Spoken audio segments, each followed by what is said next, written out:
Assalamu alaikum wa rahmatullahi wa barakatuh.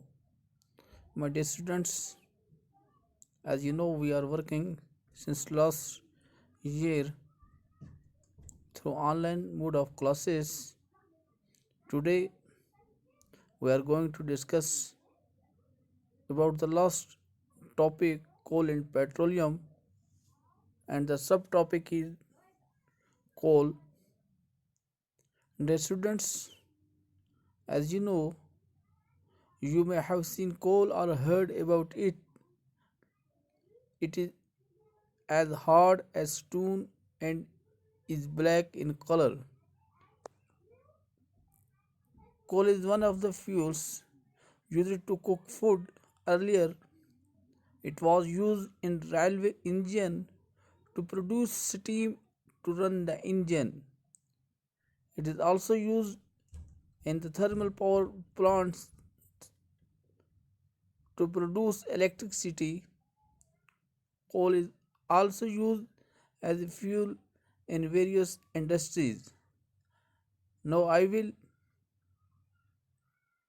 teach you in our mother tongue or in Urdu to grasp it easily. Dear students, जैसा कि मैंने आपसे कहा कि पिछले टॉपिक को हम दोहराते हुए कोल एंड पेट्रोलियम को दोहराते हुए उसका एक सब टॉपिक आज हमारे पास आया है जो कोल है। तो कोल का नाम आपने सुना होगा। ये कोल जो है ये एक हार्ड सब्सटेंस है और देखने में ये ब्लैक कलर का होता है। ये इसकी फिजिकल प्रॉपर्टीज़ है जो हमें फिजिकली ये अपेयर हमारे सामने हो रहा है, ब्लैक कलर का है और ये हार्ड है, जैसा स्टोन होता है, जैसा पत्थर होता है। प्यारे बच्चों, तो कोल एक फ्यूल है। जैसा कि मैंने आपको पिछली क्लास में कहा था ऑफलाइन मोड में कि फ्यूल हम उस सब्सटेंस को कहते हैं जो जलने के बाद रोशनी भी दे और गर्मी दे। Any substance is called fuel that gives us heat and lights after burning is called fuel. तो कोल जो है ये भी हमारे पास एक फ्यूल है जिसको हम यूज़ करते हैं फूड को पकाने में। आज नहीं तो पहले हम इसको करते थे। तो इससे पहले ये कोल जो होता था ये रेलवे इंजन में यूज़ किया जाता था ताकि रेलवे इंजन को चलाया जा सके। तो सब पहले जब रेल ट्रेन्स वजूद में आई तो उस वक़्त ये कोयले के ऊपर चलती थी। इसके अलावा पहले ये थर्मल पावर प्लांट्स में भी क्या किया थर्मल पावर प्लांट्स में भी इसका इस्तेमाल होता था इलेक्ट्रिसिटी को पैदा करने के लिए, बिजली को पैदा करने के लिए। कोल जो है प्यारे बच्चों ये इंडस्ट्रीज़ के अंदर भी इस्तेमाल होता है। ब्रिक किलन के अंदर, ईंटों के भट्ठों के अंदर ईंटों को पकाने में काम आता है। तो प्यारे बच्चों, इसके अलावा हम इसकी स्टोरी पढ़ेंगे कि कोल कहाँ से दरियाफ़त हुआ, कैसे हुआ, क्यों हुआ, किन किन प्रोसेस की वजह से ये कोल जो होता है ये फॉर्म होता है, ये बन जाता है। Where do we get coal from and how is it form. Coal को हम कहाँ से हासिल करते हैं और ये कहाँ से पैदा होता है, कहाँ पर बनता है।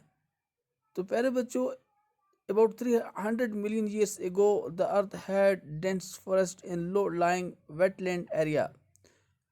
तो तकरीबन 300 मिलियन ईयर्स एगो की बात है। तो ज़मीन के ऊपर जो वेटलैंड जो होती है इसके ऊपर बहुत सारे घने जंगलात थे। तो नेचुरल प्रोसेस की वजह से जैसा कि फ्लड आ जाता है या जंगल के अंदर कभी आग लग जाती है, ये फॉरेस्ट जो होते हैं ये ज़मीन के अंदर दफन हो जाते हैं, ज़मीन के अंदर दब जाते हैं। तो प्रोसेस ये होता है कि सॉइल जो होती है इसके ऊपर लेयर्स आफ्टर लेयर्स डिपॉजिट होना शुरू हो जाता है। तो एनी फॉरेस्ट के ऊपर तो ये जो होते हैं ये ज़मीन के अंदर जब चले जाते हैं, ये तमाम के तमाम जो फॉरेस्ट जो होते हैं जंगल जो होते हैं, लकड़ियाँ जो होती हैं, ये कंप्रेस होना शुरू हो जाते हैं। तो कंप्रेशंस की वजह से तो इनका टेम्परेचर जो होता है ये बढ़ जाता है। तो हाई प्रेशर और टेम्परेचर की वजह से ये प्लांट्स कन्वर्ट हो जाते हैं कोल के अंदर। तो जब कोल क्या हो जाता है, बनना शुरू हो जाता है, तो इसके अंदर कार्बन बहुत होता है, यानी कार्बन डाइऑक्साइड गैस इसके अंदर बहुत सारी होती है। तो ये एक प्रोसेस शो करता है, यानी कि डेड वेजिटेशन एंड टू कोल, यानी कि तमाम जो भी चीज़ें डेड हो जाती हैं, चाहे वह प्लांट्स के प्रोडक्ट हों, प्लांट्स खुद हों, एनिमल्स हों, तो आहिस्ता आहिस्ता आहिस्ता आहिस्ता ये डेड वेजिटेशंस को कन्वर्ट करते हैं कोल में। तो इस प्रोसेस को कार्बनाइजेशन कहते हैं। तो जब ये बन जाता है, ये कोल बन जाता है, तो इसको बाद में फॉसिल फ्यूल भी कहा जाता है। तो कोल की माइन जो है इस पिक्चर के अंदर शो की गई है। तो उम्मीद करता हूँ बच्चों ये आपको समझ आया होगा। तो इंशाल्लाह हम आगे वाले टॉपिक में हम बाद में इस आगे वाले टॉपिक में हम कोक पढ़ेंगे, कोल तार पढ़ेंगे, कोल गैस पढ़ेंगे, पेट्रोलियम पढ़ेंगे। तो बाकी अस्सलाम वालेकुम व रहमतुल्लाहि व बरकातुहू।